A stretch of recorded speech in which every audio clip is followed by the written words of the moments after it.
Three, two, one. Welcome back to the Runs podcast. Obviously, I said last week I finally got a space to do my podcast, and I've been booted out, and I'm back out in the jungle today. Monday, though, we've had to record on Monday this week because this week's guest does his big session on a Tuesday, doesn't he? He does. He's a man of, he's a creature of habit, as they say. So yeah, Tuesday's his session. He's racing Sunday, which we'll get into, I suppose. And yeah, he's probably going to do his last session tomorrow, I'd imagine. So yeah, we are working around him, which is all good. Yeah, happy days. Yeah, definitely. Jacob, if you're listening and you need us to walk around your sessions as well, we can do that. But yeah, what's happening? What's going on? What's going on?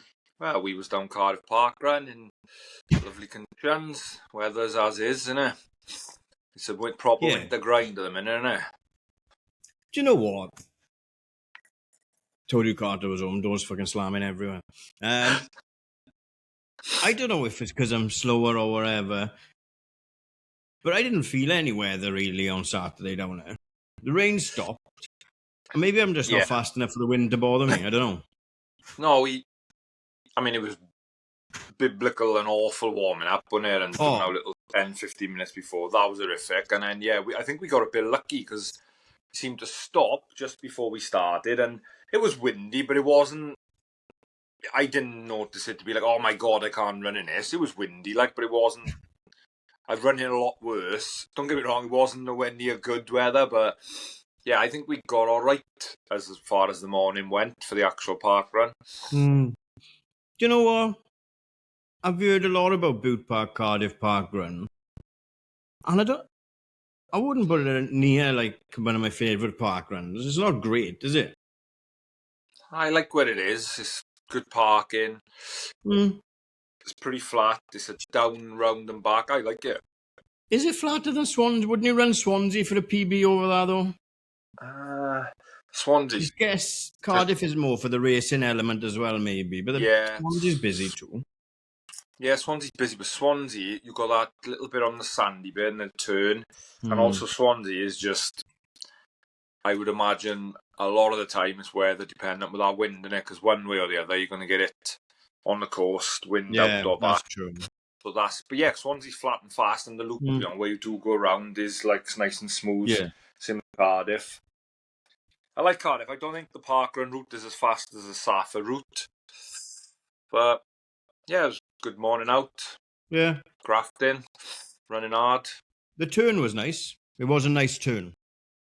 Yeah, it is. You don't have to, you can control that turn, and it's a nice big arc, isn't it? Steady, big steady loop in it. So, but it was busy when I know there was a lot of people coming back when I'd seen you tonight. But yeah, I seen a few people saying about there wasn't much. People seem to be not listening to the stay right and also, but I didn't have no issues. Don't get me wrong, when we were coming back, there's loads coming down, so we're more or less single file coming back, which I'm fine with. It's park run at the end of the day, innit? So yeah, but then at the same time, I ran really well as well, and it was quite nice to just because I've never run for. I don't know, when everyone says run for feel as well, I'm like, I don't know what that means, But I had no choice but to run for feel this week with no watch. Good. No watch. So I enjoyed, and then I was getting out, and I thought, right, I need to have some kind of idea how long I've been running. So I said to someone, I said, how far have we gone? And they've gone 1 and a bit, and I was like, right, cool. And then I spent 30 seconds does she mean a K or a mile? Yeah. Was she working it? Yeah. But then obviously we've seen you and the wonderful Tom Baird coming back as well. And it was funny because I seen him come in and then he put his hand out to high-five me. Well, I thought it was to high-five me, right? But I didn't see his good lady wife about 5 meters in front of me. So I was like, yeah. And he just high-fived her and I was like, oh, it's your wife, is it? But then he did high-five me and he was right by you as well. We get on to that. But when I realised that was his wife, I thought, right, I remember him being on, and she had a decent start in parkrun, so she's going to be sub 30 easy beer. So I just hold on to her now all the way. And I forget Mrs. Baird's name now, but yeah. So I held on to her then till about a K left, and then I kicked on a little bit, but I kicked too early, because when you get up to the finish line, because you've never done it before, you're like, what? That's got to be you now. It's around the corner, but it's not, like. Yeah. And I kicked a bit too early, and then my lungs were like on my back like a rucksack. And the last mile or say 3/4 mile, you're back into the trees, so it is deceiving because every little thing, because it's not straight, is it? You go round little corners, every little one looks the same. So you think, oh, it's you now, but it's not. So yeah, I've learned, like, when you get over that little lump of a bridge, that's a key to go.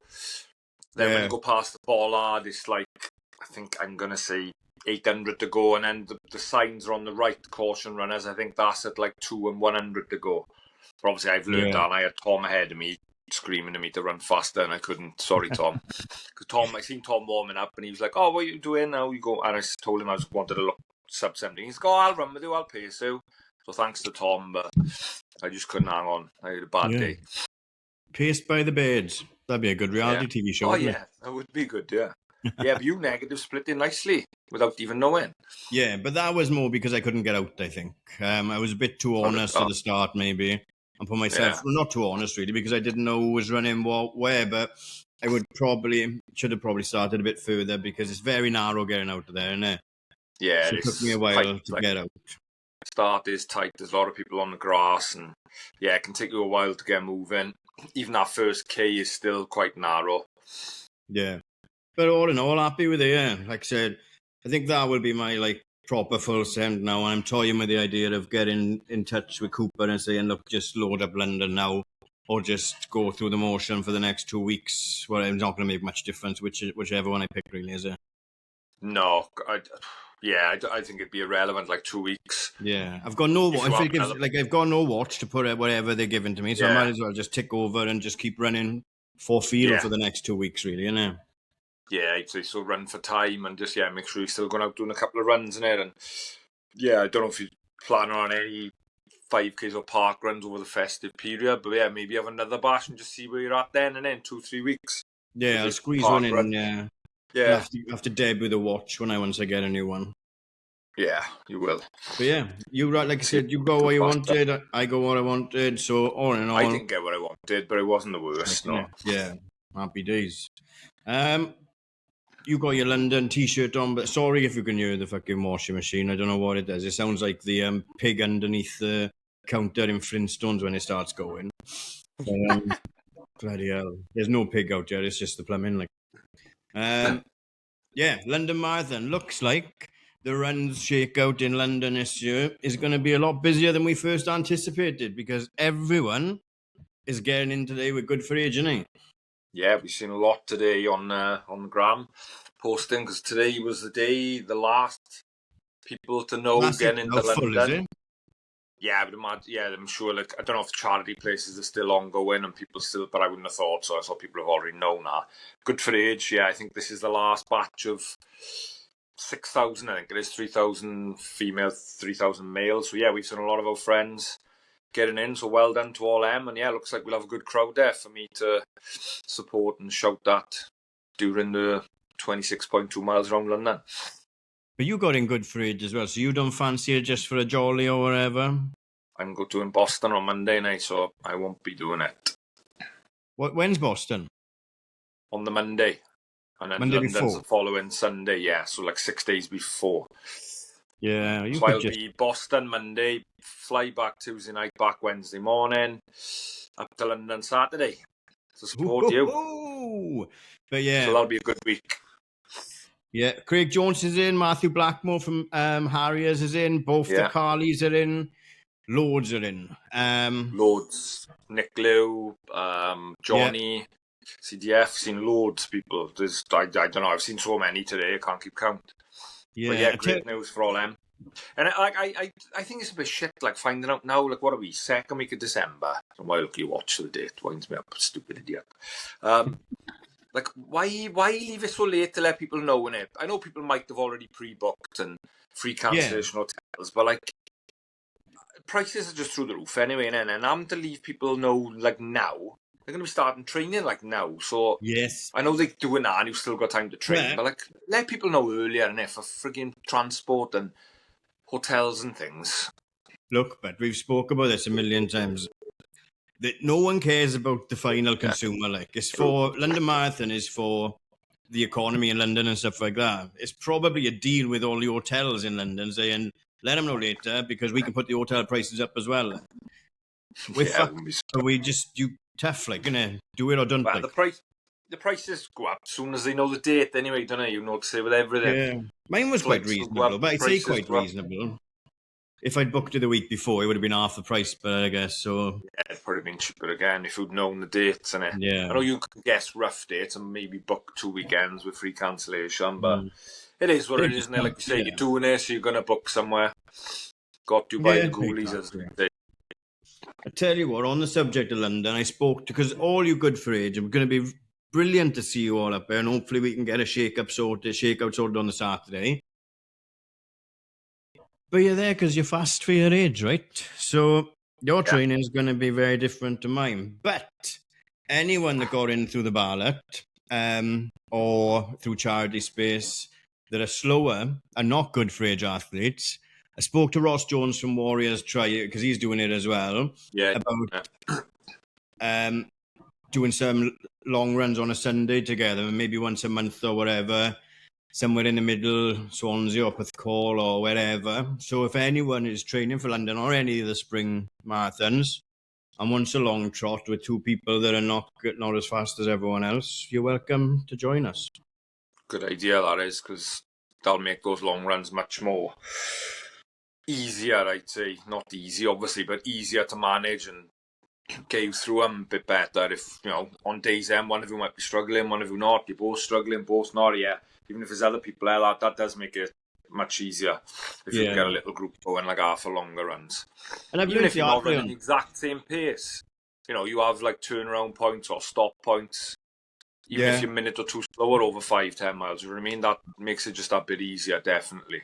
Yeah, definitely. So yeah, me and Ross are looking at that in the new year. So if anyone wants to pump into that, fine. And then, we'll all have a good time in London, I hope. Yes, we will. I definitely will. You definitely will. And speaking of marathons, they were wrapped up for 2025 this weekend. Let's have a quick look through who I was tracking. I was tracking in Valencia first. It's only got him in the order I found him through the app, right? So, first of all, we've got Dan Nash, and then we might as well tag Dan Nash in with Jenny and Owain because they are the second best podcast in Wales. I can't say the name, boys and girls. It's fucking too confusing for me. But Owain 2:33:46, Jen 2:32:48, Dan Nash 2:14:03, and his post seemed like he wasn't over the moon with it, which is mad, isn't it? But that's that other end of running that I'm not used to, innit? Yeah, it is. Like, I thought it was obviously we think that looks amazing to me and good, but I don't know what he was training for. I remember Butler telling me a couple of weeks ago when I ran with him down your estate, and he was telling me what he'd sort of been doing on long runs, and he was running sub of around 5-minute miles. So I don't know what his race equated to, probably just a tad slower, but still an unbelievable run. Unbelievable. Well done, boys and girls. Posh and Bex of distance running, Ben Corner of New Balance, and Lily Partridge of Puma.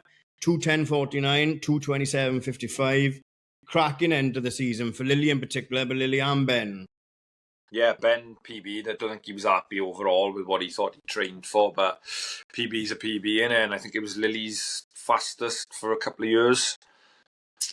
So may not have been 100% what they wanted, but that's running, isn't it? That is it. Never straight line.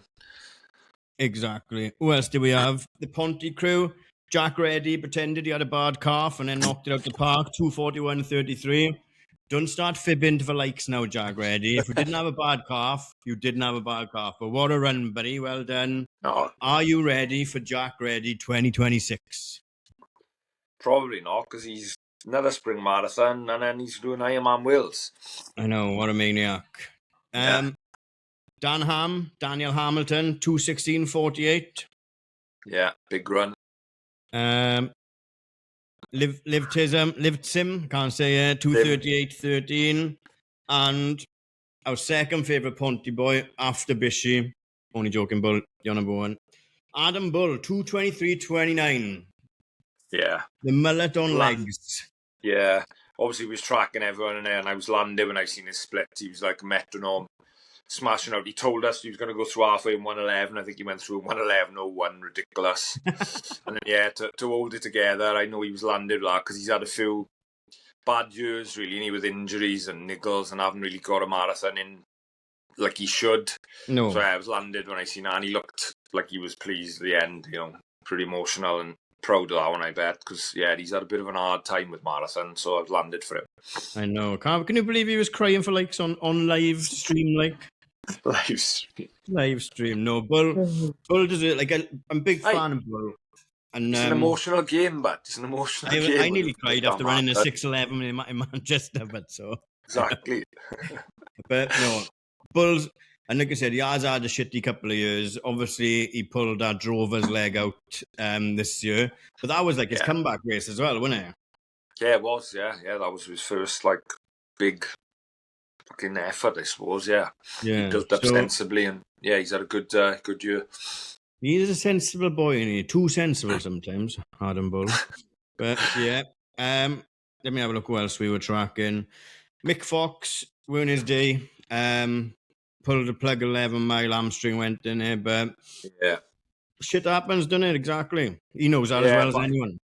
No, especially backing up Dublin, and it was always going to be tough, I suppose. I know he said in his post he was running about 2:16 pace. Felt a little hot, but backed off, and then out of nowhere his army went, and he stopped the stretch, but it wasn't that; it was gone. So got in. I know how it feels because my calf went there last year, didn't it? Exactly. Shit.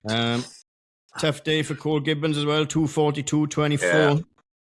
Yeah. But he's like, and I like Cole's post because he took responsibility for it as well, and I said, look, and I really enjoyed Callum Ellison's post earlier when now everyone comes out with the excuses. It was too hot, it was this, it was that, but Cole took responsibility, didn't put in the work, and he found out the hard way, didn't he?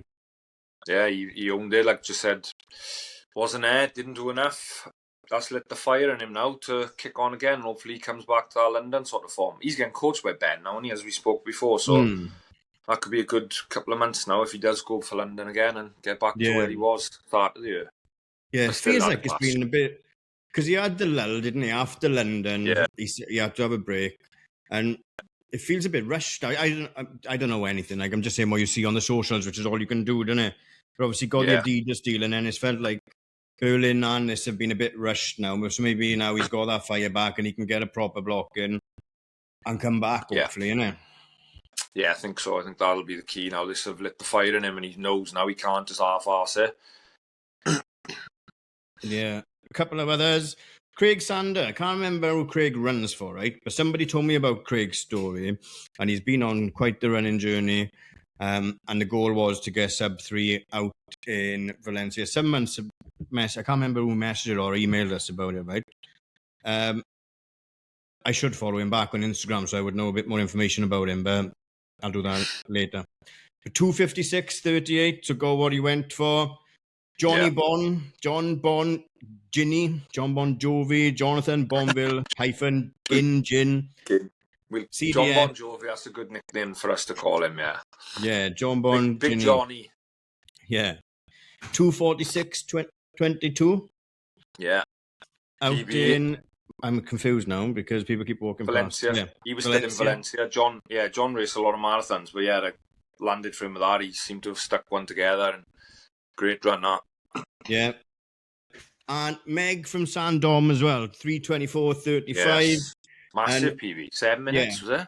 Absolutely. And Meg's always so nice when we see her at races and stuff like that as well. Always says hello, always has a chat. So, and she tagged us in a banana photo as well. So happy days. Yeah, they had bananas. They had free bar. I didn't see a free bar last year when I was there. Bloody hell, isn't it? And the two Pocket Rockets finishing up the Welsh female team. Emily Marchant and Natasha Wilson. They could both fit in these bottles.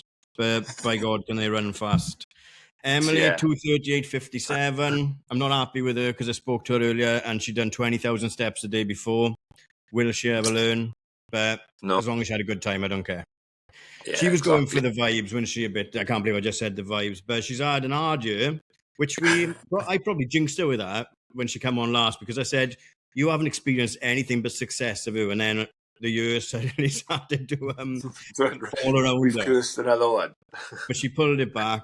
And Natasha taking the Welsh record as well, 2:24:21. So well done to everyone out in Valencia. Yeah, well done everyone. We obviously was tracking loads of other people, but yeah, I got to mention I didn't slag him off the day before, but people were on about who was going to be top Brit, and someone said, Mark Emery said Alex Lees Kouros, got him obviously from his training and things he's been doing series, and it got him running a 2:07, and everyone laughed, and I didn't see it.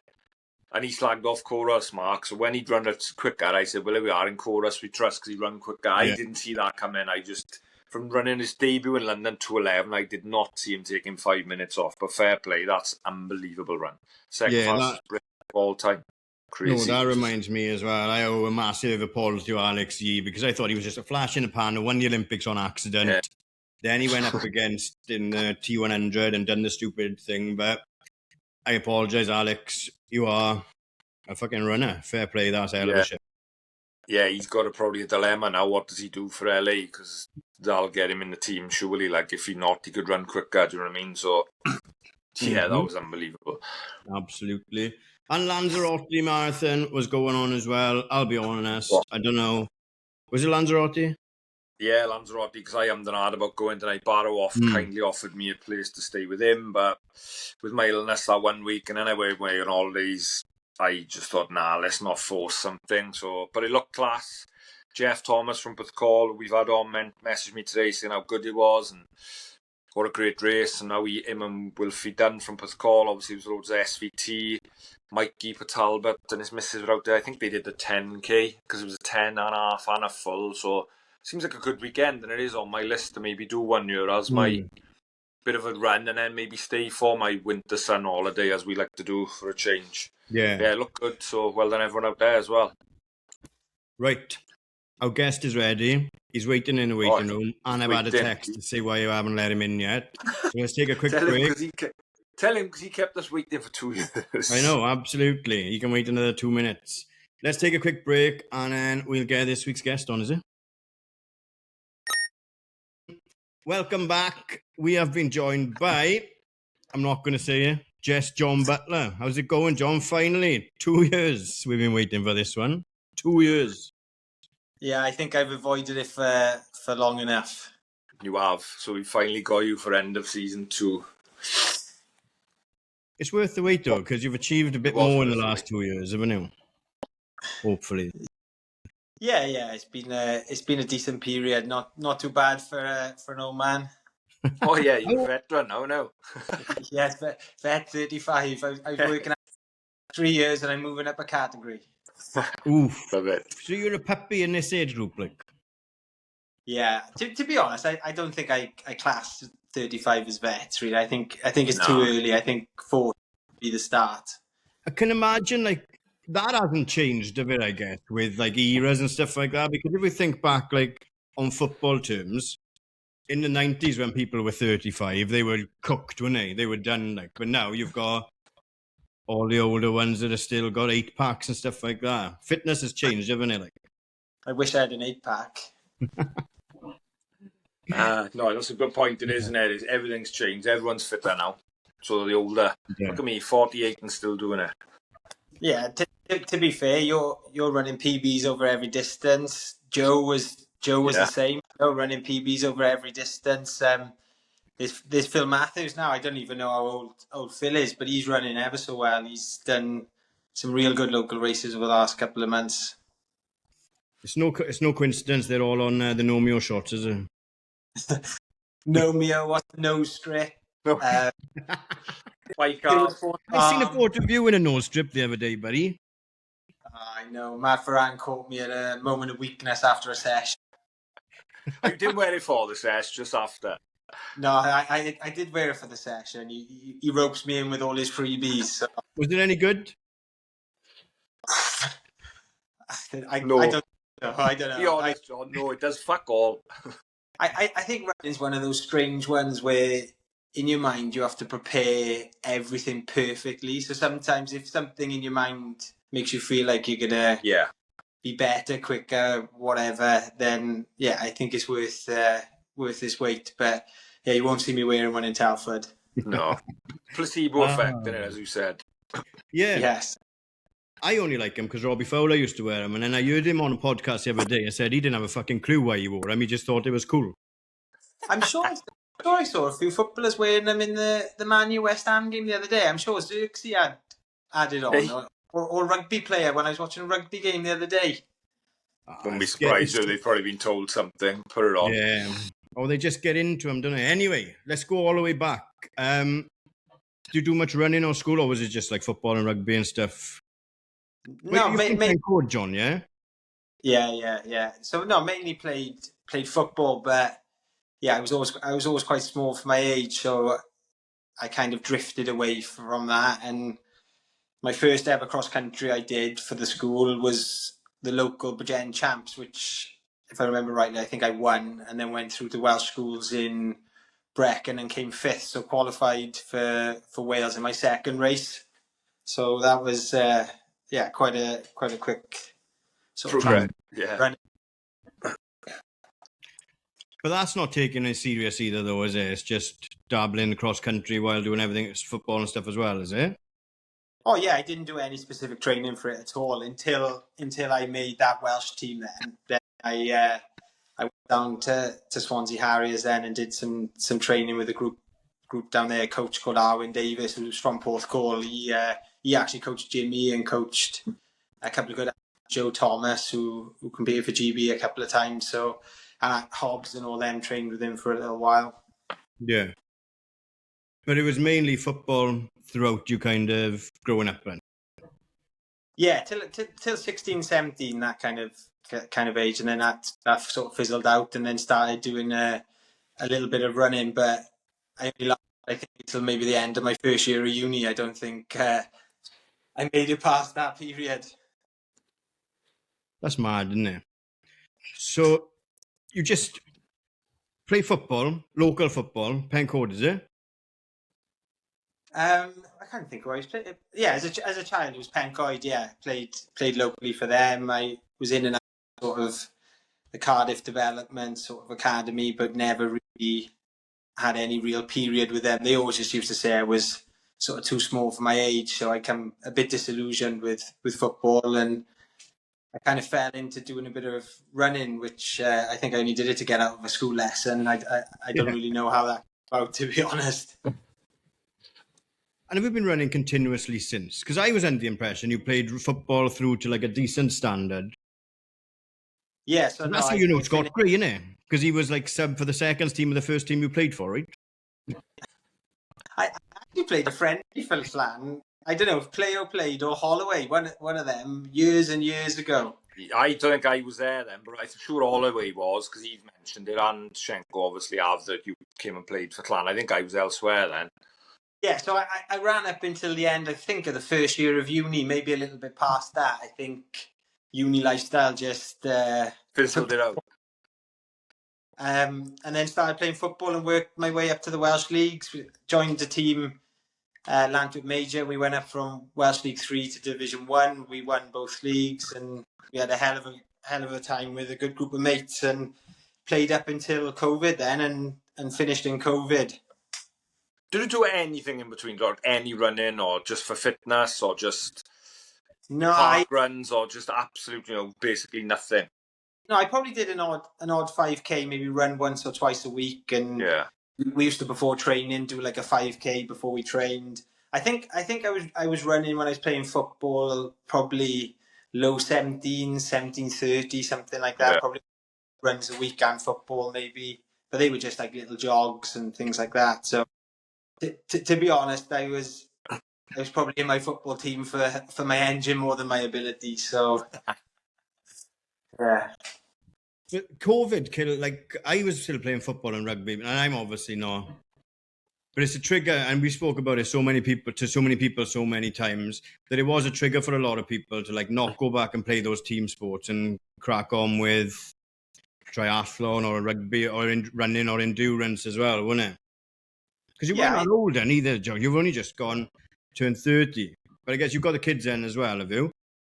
Yeah, I had my oldest, so it kind of coincided COVID with my partner getting pregnant with our youngest, and yeah, I think just sort of traveling like Harvard West and the Severn Bridge and being gone all day on a Saturday, maybe twice in the week, it just a big commitment to do. So I think when COVID came, was natural to kind of finish it. And I think every man and the dog, like you said, started running because there was nothing else to do other than do some fitness. So everyone was out doing things. And with my football team, we were doing things like 5K time trials and things like that. And we had to post them into the group. And I was looking for every downhill route I could in Pencoed. You've done a Ross Barkley, yeah. Do a Ross Barkley. Yeah, not far off. But I think I did a 2 mile downhill 5K when we were doing that. But yeah, it just came from there. And I started kind of just chipping away at running, really, and started getting a bit fitter. And you all know what it's like when you get a bit fitter. It gets a little bit more enjoyable and you can see improvements. And yeah, here we are. Because that's like 5 years ago, that's like a massive jump from knocking Welsh League on the head and being the runner you are now as well. So did you go like straight down to, you went back to Swansea then straight away as soon as you could? No, I think I started back doing a few sessions with Bridgend, and that's kind of where I sort of bumped into Mark and Joe. Did a lot of sessions with them, and we kind of branched off a little bit from Bridgend and kind of just did our own thing every Tuesday, Saturday, and we all got pretty fit. And I think we entered a half marathon in Shepherdine, and it was a time trial half, but we all kind of went off together. And I think I ran 71 and the boys both run PBs, I think 72, 73. So yeah, we all got quite fit quite quickly training together. And then as I started to get fitter, I went back down with my old group with kind of Mark Hobbs and all of them down to Swansea, which was a bit of an eye opener to see the speed those boys were running down there. Yeah, what was that like walking up there? Go back a bit. You've done a bit before because you've done one Bridgend League, didn't you, for Bridgend the 1 year? Was that 2019, 2020? That must have been, and that 1 year before, was it? Yeah, I did a couple at the BCRL. BCRLs, yeah. Yeah, they were torture. I remember the Beast of Black Mill. Remember we both did that. The one I ate, yeah. Yeah, how that did retire me, I'll never know. That is the hardest runs I have ever done. But, solid. Yeah. You know, like coming out of COVID then, and obviously you're running these fast times, but they don't really mean much to you at that point, I guess, because you don't know that's happening over in Swansea and stuff like that. You're just scoring yourself against the rest of your football team at that point. Fair? Yeah. I was just competing with them, and then starting to run with the guys at Bridgend. You kind of compete with those, and yeah, went down to Swansea, and it's kind of a whole new level again then with obviously Mark Hobbs, Dewi, and people were down there training, and yeah, it was a bit of a baptism of fire going down there and doing it with them. And has it like replaced that competitive and everything you had from football in like top end running as well? Is it very similar or very different? For me, even now, I know obviously I'm running, but that team environment you get with football and the camaraderie you get, it's not replaced in running. We make every effort to try and run as groups and do as many sessions, and even if it's just warming up and cooling down together. But yeah, it can be quite a lonely sport running. And it's tied in place. Whereas if you're playing in a team or football, you can have a shocker or a 5 out of 10 and still win. Whereas if you have that in running or don't prepare, you get found out pretty quickly. Yeah. And I noticed in running, pissing on each other in a shower is frowned upon as well. Like. Don't know which rugby team you. Celtic, and he might stick Celtic, all weirdos. Did you play Sunday League, John, as well? Yeah, I did for a little bit. I played a little bit for a team, and then we started one with me and the boys, which was a lot of the boys I played with on a Saturday at Lantwit, and we had, I think it was 2 years, 2 incredible years where we played on a Sunday and with all your mates, and we managed to win 2 trophies and have a good laugh with it, to be fair. So yeah, I played Saturday and Sunday for years. But we must have played against each other as well, see? But, Darth Vader. Yeah, I was awful. The smallest pitch, no man. Which one, Kyra Park or Metcalfe? The one where it's down a really steep bank in. Yeah, Kyra Park. Vaderdrome. Yeah, yeah. Between the pitch and the Kyra. The Pats pitch is the smallest. My stick welfare. That's tiny. You score from goal kicks up there. Yeah. I didn't used to enjoy playing up there. No, you couldn't get around, could you? There's no point in having it. My only strength was running, and the small pitch didn't help me. 2 strides, he was there. Anyway, back to this running malarkey, obviously. So I'm just trying to navigate on how you come out of COVID and then you dive into this whole new kind of competitive world, and then you start running. Obviously, you do BCRL and stuff like that, and then you move over to Swansea. But how do you go about tapping into that running potential? Because obviously you've gone from strength to strength in the last 5 years as well. And we know you put in the work early mornings and everything as well. But why do you do that, I guess, innit? Why do you keep turning up? Yeah, I think for me, since I kind of started back in COVID, I've been pretty consistent with it. I don't think I've really missed any or many runs. So I think that's probably what helped the improvement come. And I think when the improvement starts coming, it almost gets a little bit addictive then, and you want to keep riding that wave where you're improving. So yeah, I think I just really committed and knuckled down. I had a quick look at one of the first races that I can remember doing. I think it was around COVID time down in Pembrey, and I think it was 15:30 in the end of September.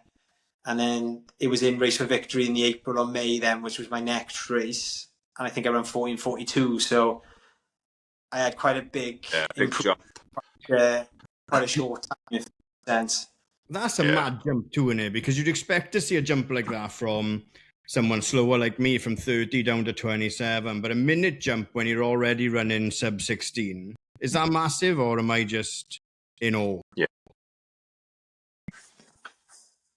Yeah, I think it was a big jump for where I was, 100%. But running is one of those sports that always humbles you. You know, this quick guy, this run, seriously quick times, and it seems to be getting quicker every year. So I think unless you keep moving forward, you get left behind a little bit. So no, it was a massive improvement in a short space of time, and I would kill for an improvement like that now, you know. But yeah, the sort of 20 seconds or so that's come down from that has been a hard slog and taken some time.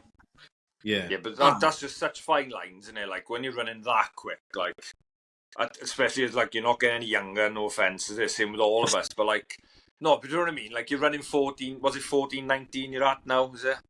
Yeah. So like that's just fucking, you know, to even eke a couple of seconds off is hard, isn't it? Like you're talking the 1% of 1%, in it, to try and improve now. Yeah, I think that distance anyway. Yeah, I think this February will be 3 years since I've PB'd over 5K, which... Right. Yeah. Are you still chasing... Obviously, you're still chasing that as well, but 3 years is like so long to chase something as well, isn't it? But you can see it's coming. Yeah, that's the hard thing, like I suppose, because I started from almost like a novice, or from the beginning. I had improvement for a 3-year period that kind of came quite quickly, which is lovely when you're having that, but I think... Yeah, it does get hard when you're putting in sort of the time in 6-7 runs or 9 runs a week, and you're not running PBs anymore. Like Nick, I suppose you had a period, didn't you, where you... Yeah, I had 2 years with nothing. Yeah. So yeah, it does get a lot harder, obviously, when you're not running PBs, and I think I've run 14, 20, 21, 22, 23, probably like 10, 12 times. I just can't seem to a half a second or a second quicker at the moment. We always talk about the development in technology and stuff like that, and how much of like a difference is not the shit we were just joking about at the start, but the shoes, the half tights, the lighter vests and stuff like that. How much of a difference do they make, really? Because you can remember back to running without them as well, then, right? When you were Yeah. The shoes are huge. I think you can't underestimate the improvements the shoes give you. Like even now, if I do any form of session or a tempo session without carbons, the difference in feel and times is a big margin, you know. So yeah, I think they make such a difference for racing. The other stuff is hard to measure, but I don't think I can point my finger on anything other than the shoes and say they really help. I think running is one of those, if you mentally feel good or feel like you've got the best preparation, then sometimes that's more powerful than actually the science behind it. Because I think running is a lot more of a mental game than people sort of appreciate. I think you've got to be in the right mind frame. If you're not, then running quick times or punishing yourself for 5, 10K half marathons a hard thing to do. Yeah, because I always joke about fashion over function as well, but at the same time, you want to look good in your kit and stuff. I always joke with James Hennigan that he runs better when he's got sunglasses on, but he does, like. I wish he could run with a muzzle. He's annoying to train with. Don't shut up. We have. Oh. Is he a nightmare? Yeah. Oh, he's enthusiastic, isn't he? Yeah, I had to get it in there. Speaking of other runners, what's it been like competing in the Dewi Griffiths era? God, it's not fun being the bridesmaid, is it? No. God, to be fair to Dewi, he kind of breaks the mold in so many ways. He's not your stereotypical runner of that level, and one thing, he's just so consistent and able to run so fast over any terrain without any competition. Yeah, he's an unreal athlete. I don't think we'll see a runner like that in Wales that races as much as he does domestically for a long, long time, you know. No, yeah. And we've got nothing but good things to say about Dewi. And everyone you speak to, like my brother's obsessed with Dewi Griffiths. It's mad, like, isn't it? Just because he rocks up looking like he's just come out of the job centre, wanders around, like, and then zips off his unmatching tracksuit, pegs it, wins, has a quick shot, and goes back to the lambs. Like, it's unreal, isn't it? Yeah, he is a freak, and I don't think he sometimes gets the credit he deserves because he's so humble. He's not one of the social media runners now that's in everything he's doing, and he's so underrated, I think. And to race as often as he does and support all the Welsh champs and all the Welsh events like he does, yeah, he's an incredible runner, and he keeps raising the bar. Like some of the times that he's run is incredible, and yeah, it's he doesn't look like your stereotypical professional athlete or ex-GB. No, he doesn't. But I think that works for him. Like even when he does. We did Telford last year, and we were all in a hotel, or there's a big group of us. It may have even been last year or the year before. And before the race, everyone's having their pastas, their whatever else, and he had steak and ale pie and I think chips. Yeah. Rocked up late, didn't he? Turned up late, steak and ale pie, chips, gravy, like happy days. Works for him. And then what did he run? He ran like 28 something, yeah. Yeah, 28:30. Fucking class. It's mad. But like you just mentioned now, if you want to bring him up, we can talk about him as well. But I've seen him recently racing he's raced for Nike in Boot Park, didn't he? He's been wearing Pumas as well. So it looks like the R6 deal or the R6 contract is gone. And that's got to be because of his social media presence and stuff like that, isn't it? And it not being available to put out the content they want. So these elite athletes and the fastest athletes are losing out. And we spoke about it a million times because it is this good content creators. But it's not fair either, is it? Like, our people are better at videos getting deals when faster people are not. Like, yeah, I think it's changed. I think runners don't get supported on their ability alone now. No, they don't. I think the top level runners, the ones making continual GB squads or championships, yes, they'll have it on merit. And then kind of the sub-elite or the ones looking to kind of make that next jump will not have any support. And it'll be the people, as you said, that's got X amount of followers or is very active on social media because, I suppose the companies see them as having a bigger reach than what other sub-elite runners have. So, but one company who've been amazing is Podium, and I know it's part of Sports Shoes, but to be fair to them, they've been amazing. They've supported so many runners, kit and shoes, and put on these fast events. I think they're kind of the one brand that's trying to bridge the gap. Yeah, because they support a lot of podcasts as well, don't they? But and they bring in these fast people together and putting them into the communities and stuff like that. And people are traveling to racing them as well, aren't they? But they are doing, and it's good when they are like graded, we call them, I guess, isn't it? People are excited to go down and watch you that just send it round for 5K as well. So they are putting running on the map, but putting all levels of running on the map because there's 3 races as well. Yeah, they've been brilliant. I think they are the most forward-thinking people sort of in the UK putting on races. I know others are trying to follow suit, but yeah, they're obviously lucky they got the support with Sports Shoes, so they got resources, I suppose, with kit, shoes and things. But yeah, I've been lucky enough to have a couple of pairs of shoes and things and kit over my time. I'm not quite fast enough anymore now. I need to find a couple of seconds, but yeah, it makes a big difference, if you're having a pair of super shoes or carbon shoes, for people who find themselves. Yeah, because running doesn't care if you're rich is the wrong word, isn't it? But running doesn't care how much money you've got, does it? So for them to support people that, like I said, even and a younger lot with £250 for a pair of shoes now, that's not affordability for everyone, is it? So for them to be like reaching out and supporting fast people rather than content creators is massive as well, isn't it?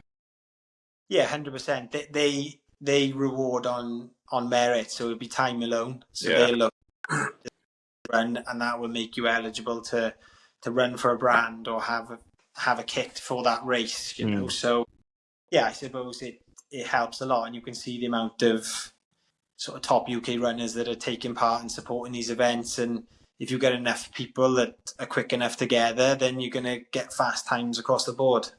Yeah, and it looks good for them as well, doesn't it? Because they put on a good race with fast times. That's win-win, I suppose. Like down in Boot Park, it was hell of some rapid people there, big names. And they understand how the internet works as well. Because they're live streaming on YouTube, the content teams are down there, the lead bike is filming the race and everything as well. So they know what they're doing. And they mix it up with the brands they bring to it as well, don't they? I think Nike were this year, wasn't it? But the year before down in Boot Park was Adidas, wasn't it? Yeah, they've done a couple, and the festival they do in Leicester, I think they had 7-8 brands support it, and then a group of athletes run for each brand. Then yeah, that was a brilliant event. This May mark on, but that's a great event. Absolutely. What's your inbox like now since you've started appearing on Matt Brand's YouTube channel? Do you get a lot of brand deal offers now? If I had £1 for every time he said, well, national, or people have shouted out of a car when I've been running locally. He has given you that name, haven't he? He's given you that name. He has ruined your life, like, haven't he? Yeah, people start to shout it when I'm running past in races now. It's really caught on, and yeah, part of the eyes inside each time is said. Yeah, I can see it every time in your eyes. Every time I see you, it's on the tip of my tongue. Where I'm like, I'm not saying it because I know it's gonna, but it's on like you. It's just Cinemas now. That's your full name.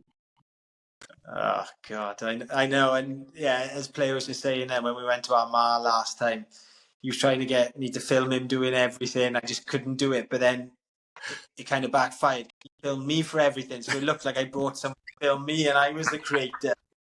Yeah, we had the days. You can see your face, like you look like you're gonna kill him at any second. I love him. That's unreal. We spent a lot of time together. Yeah. Brilliant. Wild. Absolutely wild. I look forward to 2026 when Butler's out the garden with an high-vis vest on pretending to do the weather. That's not happening. Literally ran with him this morning. I think he probably said I love this game 10 times. So did he? He's back. he's firing. He's back. Madness. Obviously, you've always focused on like the shorter distance, John, as far up as half marathon. What's the plan for the future, though? He has done a marathon. Take us through your marathon story first. You have done a marathon. Yes, so I didn't have a very enjoyable debut, that's for sure. Neither did I. I know how you're feeling. I did the long course marathon down in Tenby, which is the Ironman split over 3 days. So I only did run. I was still playing football at the time. I think I got up to about 17, 18 miles in training, but there was no thought process behind what I was doing. I'd go for training runs and stop in the spa and grab a pack of fruit pastilles. Eat them and carry this is my kind of Jon Butler. And I kind of went off with the leaders in the long course marathon. I think I stayed with them till probably 60 miles. I had to go over a farmer's gate to go to the toilet. Gate and get on to the group. I think we got to about 20 miles and I was seeing stars. I was walking sideways on the road. I couldn't even walk straight. I was having drinks off people, Domino's pizza off people. I think, I did like some 13-minute miles, and I think my last 10K was about an hour. But yeah, I was in real trouble. I love this story. Like you told me when we've been out running, I love it. It's just like to think back, like of obviously not knowing you then and just knowing you as the runner you was. It's like that. Yeah, it brings you down to a normal person's level. No one would believe that, would they? Like if I went round now telling Jon Butler did a marathon before, didn't train for it, was eating pizza, they'd be like, no way. Absolutely not. The one that's out at 6 a.m. every morning. No way. I was in a dark place. I think probably 30 or 40 people passed me in that period that I walked, and yeah, I was in real trouble. But it's such a tough marathon. And marathons are tough. I think you have to respect anyone that does a marathon. I know Nicky's obviously done a hell of a lot, and yeah, people just think, I've done a decent half, I'll convert, but no, it's a complete... And that was the biggest lesson I learned and I haven't done a decent half, but I just doubled the time. I thought, if I can do that, then I can do it easy. But it's not 2 half marathons. It's a fucking marathon. No. It's not 2 half marathons.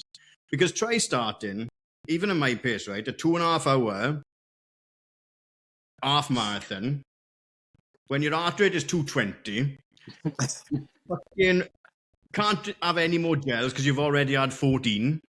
You can't look at water anymore because it's making you sweat. It's not. It's like it's mad. It's not. A marathon is ridiculous, and I don't know why I'm going back to do another one now. But that's what I say. Makes sense. You're doing Manchester. Manchester was the stupidest, but it was my own fault. Like I went in, like I don't even think I got up, but maybe I nearly got to 20 miles in training, but then my short split, so I went to the garden centre, got a Mars bar, and got Amy to come and pick me up instead. You can't be doing that this time, man. You've got to get into it. I'm way ahead of the game already now. I'm enjoying it, and I've got that number hanging over my head that I've got to raise the money. Because if people can deal with diabetes all their life, I can deal with a marathon for 26.2 miles, can't I? But what about you, John? Going back to that distance? Do you fancy scratching that itch? Well, after my terrible ordeal of doing the long course marathon, during COVID, I said to myself, right, I'm going to do another marathon. So I started doing training in COVID myself to do a marathon, and I managed to recruit Nicky and a couple of other local runners, and I just did a marathon around Bridgend. And I think I ran 250, just a smidge over. My dad cycled next to us, and I think Nicky did maybe 10 miles or something like that. Yeah, I did 10 miles up Black Path with you. It was a good morning, I was. Yeah, and then I miscalculated my route, so I got back to Pencoed, and I think I still had another 5k left, so I was just doing Pencoed, and I was in a dark place in finishing that. But Yeah, so technically my PB's no, it's not PB. I haven't done it in a race, but I've done a 250. So covered the distance in 250. Nah, not having it. You need to do a race. Class. What about what? Well, I have entered London. I'm still on the fence. But Are you? Yeah, I got to make my decision by the end of December. Come on. I think part of me just is not sure whether I'm underestimating it a little bit. So yeah, I think I'd be able to do it, but I'd like to do it and do it properly. If you'd want to be like you'd have a time in your head, obviously now, wouldn't it? Without even training properly, you'd know roughly what you could convert to. But again, it's roughly converting it and actually doing it. It's a different game, as you know. Yeah, but I think from 20 miles, 6 mile is a whole ball game. I think it's time to step up, John. Come on, this could be the break you need, John. Look how good London was last year. No, I know. Every time I watch one or one of you do one and I hear about it, I get FOMO every time. You're like, right, I'm going to do it. And as you get closer to it, the thought of what you have to do to get on that side ready is quite daunting. And so I meant that I paid. And just got to make that. But like you're saying, you've got to decide after December. You do like a lot of mileage now, don't you? Even though you don't really run much more than 10Ks, you do the odd half. Yeah. Do you think it would be a big jump in your training then, or would it just be those longer runs and your sessions be more tailored towards the marathon? So, how much sort of mileage more do you think you'd have to do? Yeah, I don't think it would be a hell of a lot more. No. Maybe 10, 15 miles in a peak week more than I'm doing now, but I think it would change the structure a little bit. And the hardest part with it for me, with the family, like everybody's got, is the recovery from it. You don't get that, do you? No, like my little girl plays football on a Sunday morning, and I help coach with a couple of the dads. So my morning long run is normally done on a Sunday, and I'm doing an F1 stop with a shower change, and I'm in the car down to wherever she's playing. It is hard, isn't it? Yeah, and look, I know everybody's got this situation, families and commitments and things like that. But that's the hardest part. Is I find just recovering, especially as you ramp up the mileage for a marathon, is just having some time to put your feet down. But because that is what I think. Like on a Sunday, I'm lucky. Like my kid's grown up and my missus understanding. She works weekends, whatever. I just come home, literally pint of chocolate milk, shower, sit on a TV, watch football for a bit, and over the crossing. So I got it easy. I do recover. Maybe that's why you're PBing so much. Yeah, it definitely is, mate. 100%.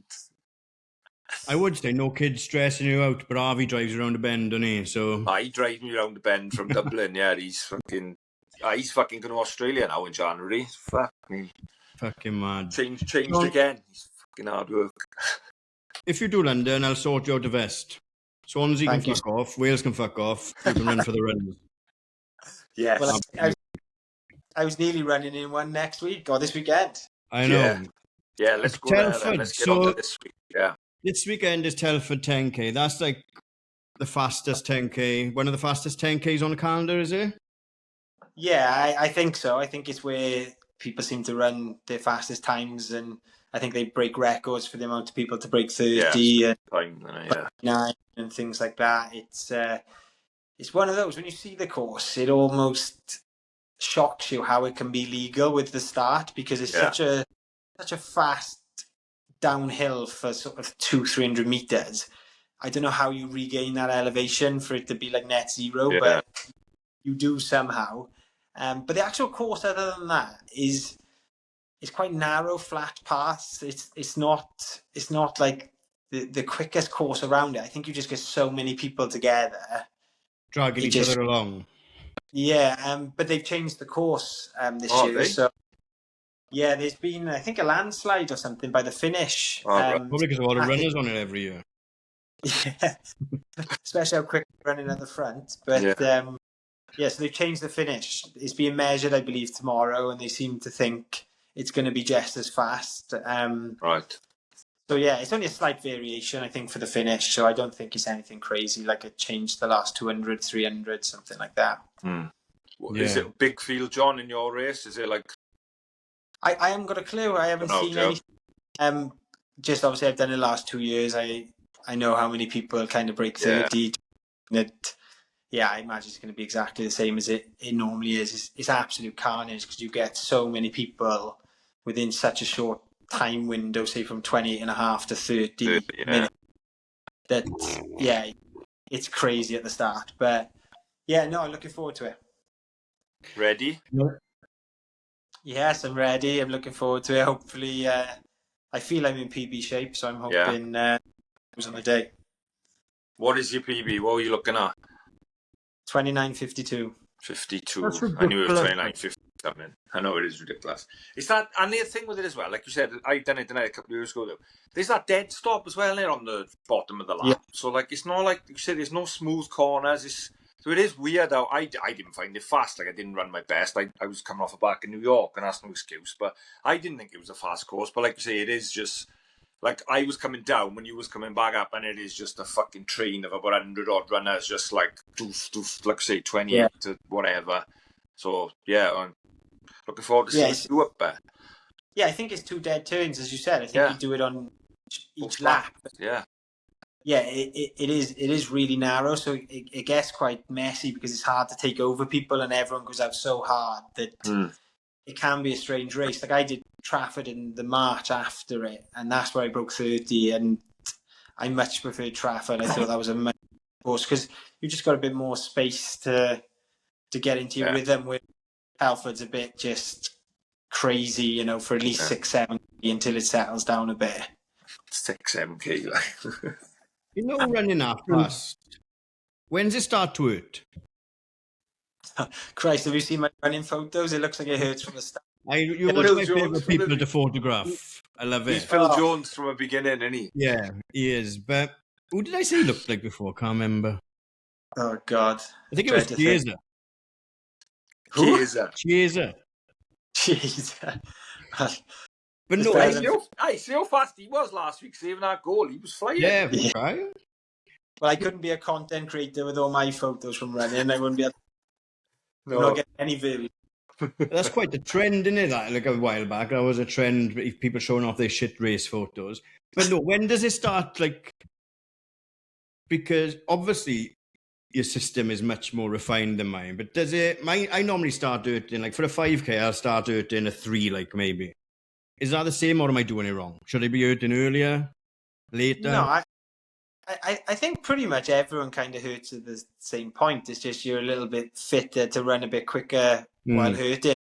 It is. I think like I don't know if I'm 100% right, but I imagine the guys winning the race are hurting just as much as what I'm hurting. They're just able to run faster than I'm hurting, and it doesn't get any easier. When I just started back or I run my PB, none of them feel enjoyable. No. The only thing is when you stop that watch or you get your result, then it's been a good time or you're happy with your position, whatever it may be. There's no enjoyment on the way round, that's for sure. No, it's very little in it. When you're racing hard, there's very little until you stop, as you say. No. Racing for Wales, John, and we've had a bit of what's happening with Racing for Wales at the moment, isn't it? Yeah, look, I think it's a tough one. I think Welsh athletics obviously have probably limited resource. I think there isn't, like, they've got a bottomless pit and massive sponsors. So, I appreciate their job is difficult in some respects. But, there's a team of 4 males, 4 females going up to Telford to run. And it's the first time they haven't provided accommodation or any expenses for travel, which came as a shock to me. It's the first time that this kind of happened. The amount of opportunities you get to run for Wales as a senior now, there's normally only one a year, which is the podium fight in Cardiff, so there's no need for that. But I have run in Armagh, which was covered, but that was covered by Armagh. And then a lot of the other races or opportunities to run for Wales are all under 20s, under 23s. So as a senior running on the road, it's normally one a year. So this is one. And it was a little bit disappointing to not have it funded. And it's not for the money. It's just No, I said that. It's not the affordability or anything, is it? It's the assumption. If I asked you to do something for me and I didn't, like, I would completely expect to have to compensate you for doing it. You know? Like, Yeah. And this happened with GB teams as well in the past as well. It's like any other sport, you'd be not paid, what's the word? Compensated. Yeah, they I don't cover see your why expenses. all they Like, want you're not asking to make any profit out of it. No. Just cut even, like. Yeah, and look, I was doing the race anyway, even if I wasn't running for Wales. Obviously, it was tough to be selected, but it just didn't make sense that at least the No. hotel was good. Yeah. That's not normal, but look, they're probably on a shoestring budget as well, and yeah, it's one of those things. For me, it's not too bad. Like I'm working full time, but two of the boys in the team are both university students, and Yeah. financially for them, it may be harder. I don't know. Yeah, it is a shame. Like, say, if they expecting you to, you're never going to turn it down, but some people might, like Ben Connor did with Britain, didn't he? What was that for? That was for some event, and and fair play to him for standing up and speaking out and turning it down. But yeah, it's an hard one, and because like I say, you don't want to turn down the chance to represent Wales. But then, if they're asking you to do it for them, as Gar said, surely they should cover, like, even if it's your fuel, you know what I mean? Look, there's 50 quid for fuel, or 50 quid towards your hotel and a meal for the night. You'd think there'd be something. Do you know, like the ones that just run in Valencia then? They wouldn't have had anything, would they? They would have just been representing Wales and got a vest and kit, maybe. I'm not sure. I think they did, but I'm not 100%. I think from when I was speaking to Dewi, he mentioned that expenses were covered. Right. But yeah, look, I don't know 100%. No. It's a tough one. I think it just takes the gloss off it a little bit. Yeah, it does a bit. It's not about the money. It's not just, as you said. I think if you're representing your country, or you're in theory at the top of your domestic group, then I thought the hotel would be the least that would be provided. Yeah, and you won't when you and the kids are up the attic in 30 years or whatever, and you look through and you find that vest, you won't remember that they didn't pay for this or that. Like, so there is a prestige of, unless you have to give them back, you don't have to give them back, do you? No, you don't. Unless that's changed as well. Maybe. Who knows? When it crosses the line, 29:30.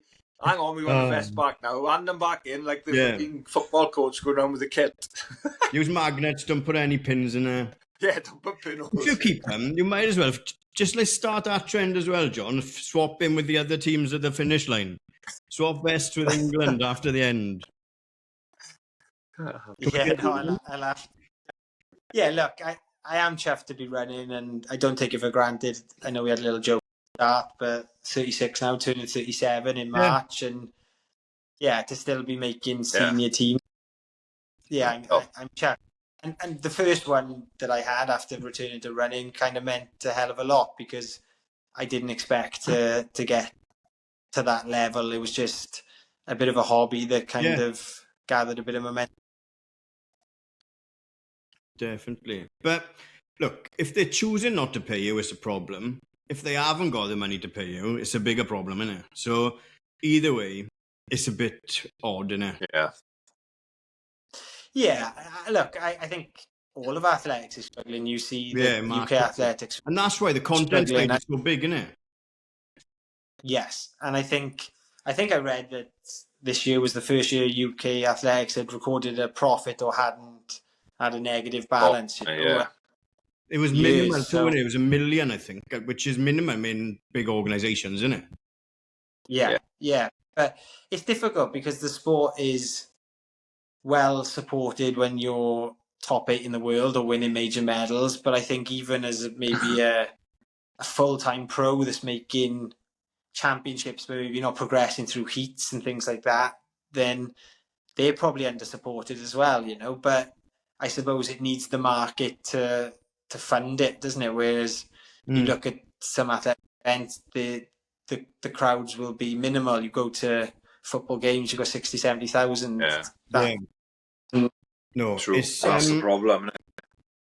and it's such an hard one to fix. Yes.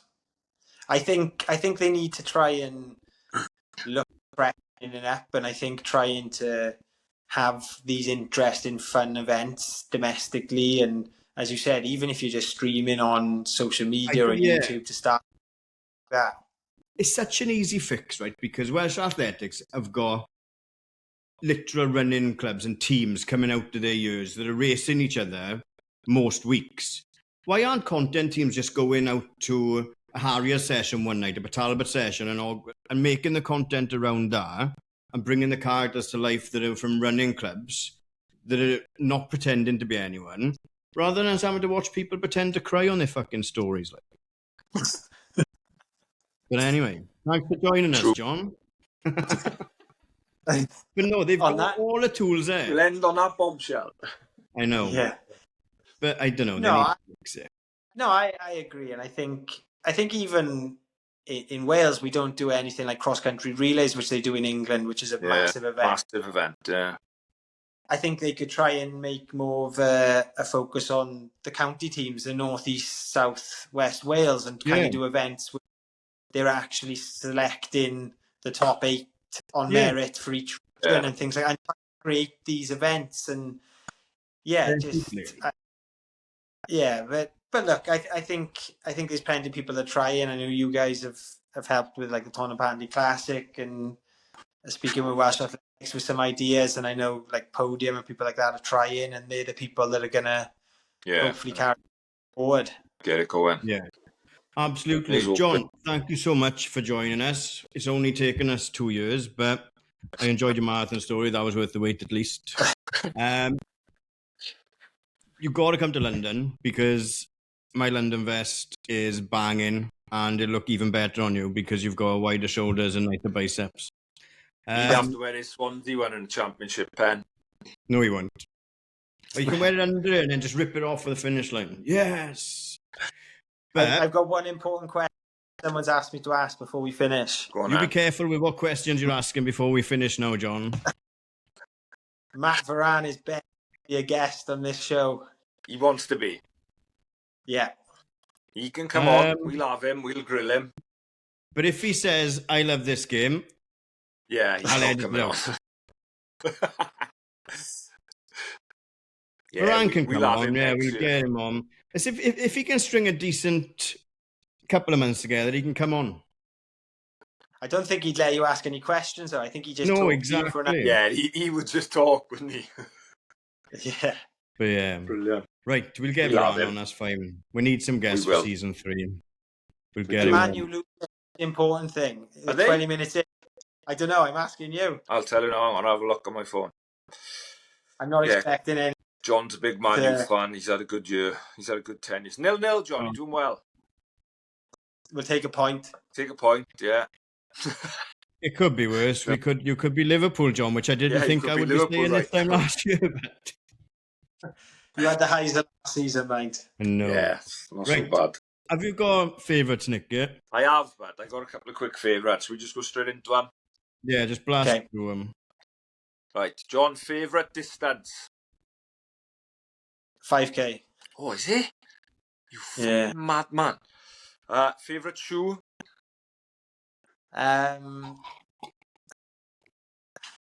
It's weird because my 5K PB's in Vaporflies, 10K's in Pro 3s, but I'd say the Meta Speed. Hopefully they'll bring me some luck this weekend. That's what you're wearing, is it? I think so. I got a new pair of Pro 4s I haven't worn, so I don't know. them as well. Oh, nice. I've heard good things about them. I got them as well. I haven't worn them because they were like 120 quid. That's why I bought them. Yeah. So whichever one brings me a PB is my favourite. Right. Favourite athlete or runner? I was going to upset you and say Josh Kerr just to get but someone's got to like him. Yeah, fuck that guy. To be fair, I've been quite hard on him.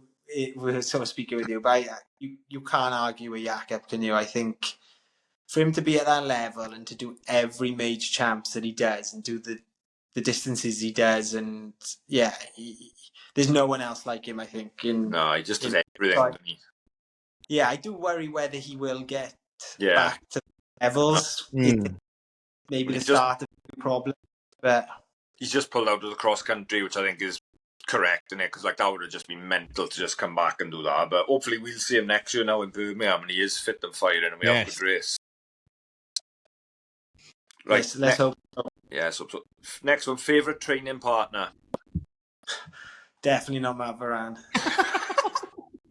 Definitely. No. Brilliant. Literally, it's an experience. But no, I'd say Mark Hobbs. I've never met a guy that's more metronomic with his pacing and his splits. If we're doing a session pace, we're doing it. He is on the money every Oh yeah, he's a joy to train with. Hopefully he gets back to he full can fitness. get back into it. Yeah, hopefully he does. Your favourite race? Favourite race? Long course marathon? I don't think I'll ever go back down there again. Honestly, whatever anyone does, do not do that race. I'm going to say Richard Burton, and that's not because of my performances of Richard Burton, because they've been mixed, but I think something about it, isn't it? Yeah, it's special, you know. It's just such a nice story, just everything about it. I think it's an amazing race, and I've had some tough races over the years, so they haven't been the easiest, but I think that's probably the best race. Remember last year when you went the wrong way? Yeah, I've done it 3 years and I went wrong. Last year you went the wrong way. Local race, running loads, and he still goes the wrong way. Brilliant. And last one, a bucket list race. Bucket list race. I'd say one of the major marathons. Maybe doing. Yeah, maybe New York, something like that. I thought he was going to say like the 10Ks, because you threatened to do that for the last few years and let us down. I know, that's what I'm going to be like with the marathon. Keep saying I'm doing it. See doing it and he won't. I think, the thought of running 20 odd laps on the track. Yeah. Oh, is it? Yeah, this year, so I didn't have to make up an excuse. But have we got a song for us? Go on. I'm done with it. Carry on a minute. I'll open the door. Have we got a song for the playlist? You don't have to sing it. Yeah. Got to add a song to our playlist. For what, like a training playlist? Or? Yeah. Just any song. We just ask his question to you listeners to the episodes, to be honest, John. You've caught me out there. What's Metallica and what? I didn't see that coming from you. Do you listen to music a lot when you're running? No, I just listen to Matt Varane normally. Do you run on your own? New Year's for an hour. Not so much recently, but I have been doing quite a few mornings and weekends. To be fair, we always make an effort, and I'm always nagging the boys. We've got a WhatsApp group with like 10, 15 runners, but I'm the least flexible person with times and locations and things like that. So I'm quite a selfish training partner with everything I've got on. But we tried in the mornings now. We've got a little club going. So James Hunt's back training, so he's training for Ayman Tembi and Matt. So we're out most mornings. Lovely. What else we do as well, John, which I don't know if you know, and I didn't brief you on this, is we ask our guest who would play them in a movie of their life. Do you think you can answer that? I never get very good comparisons if I ask someone else. So I'll go Phil Jones for my running photos. Good shout. Brilliant. And you'll be happy to know, John, Bruno Fernandes has just scored. God, I'm shocked. Wouldn't be anyone else, would it? But he still looks like he's crying. The night is... Man, you're right. It's been 25 minutes gone. It is. Right, John, thank you so much. All the best in Telford, in our Welsh Vest. And I'll see you before London, but hopefully I'll see you in London Marathon next year as well. Yeah, I think we're all doing the New Year's Day run, aren't we? Up there, trying to get as many as we can. Yeah, that'd be good. Start the new year as we mean to go on for you to London and me for Boston. Absolutely. Do you want to wrap it up, Nick? Yeah, John, nice one. Finally got you on in stealth mode in your black jumper. You got a session tomorrow now? Like session before Sunday or? Yeah, last one up in Cardiff tomorrow. Oh, you're in Cardiff, last one, and then a quieter week leading into it. So yeah, hopefully you're all fit. Good luck with that, mate, and I'm sure you'll run well at back. You'll get dragged around in our field, and I will see you soon. I am running for ages with you. I didn't make this week because I couldn't be asked. I wanted to watch Valencia Marathon, but I will be back down soon because I got to start getting bigger miles in. But cheers for coming on, mate, and everyone else, thanks, and we'll see you on a start line somewhere soon.